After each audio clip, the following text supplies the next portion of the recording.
الحمد للہ رب العالمین والصلاة والسلام علی نبینا محمد وعلی آلہ وصحبہ اجمعین۔ نفع و نقصان کا مالک اکیلا اللہ تعالی ہے، اس کے سوا یہ اختیار کسی کے پاس نہیں۔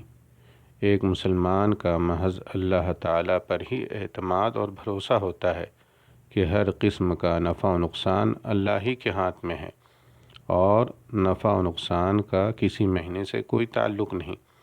ماہ سفر کو کئی لوگ منحوس مہینہ کہتے ہیں اور اس میں کسی کام کی ابتدا کرنا درست نہیں سمجھتے، کیونکہ ان کا یہ اعتقاد ہوتا ہے کہ جو کام اس مہینے میں شروع کیا جائے گا اس میں خیر و برکت نہیں ہوگی اور وہ آخرکار ناکام ہی ہوگا، جبکہ مہینے سارے کے سارے اللہ تعالیٰ کے ہیں اور ہر مہینے میں نفع و نقصان اللہ ہی کی طرف سے ہوتا ہے۔ رسول اللہ صلی اللہ علیہ وسلم کا فرمان ہے، لا عدوى ولا طیرۃ ولا حامۃ ولا سفر، کوئی بیماری خود متعدی نہیں ہوتی، نہ بدشگونی لینا درست ہے اور نہ کسی پرندے کو منحوس سمجھنا درست ہے، اور نہ ہی ماہ سفر سے بدشگونی لینا درست ہے۔ رواہ البخاری و مسلم۔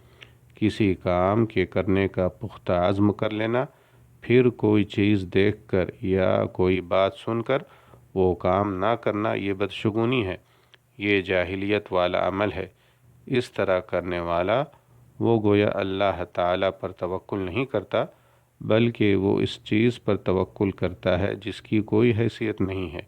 رسول اللہ صلی اللہ علیہ وسلم کا فرمان ہے، من ردته الطیرۃ عن حاجتہ فقد اشرک، جس شخص کو بدشگونی کسی کام سے روک دے تو اس نے یقیناً شرک کیا۔ رواہ احمد۔ واللہ تعالی اعلم، والسلام علیکم ورحمۃ اللہ وبرکاتہ۔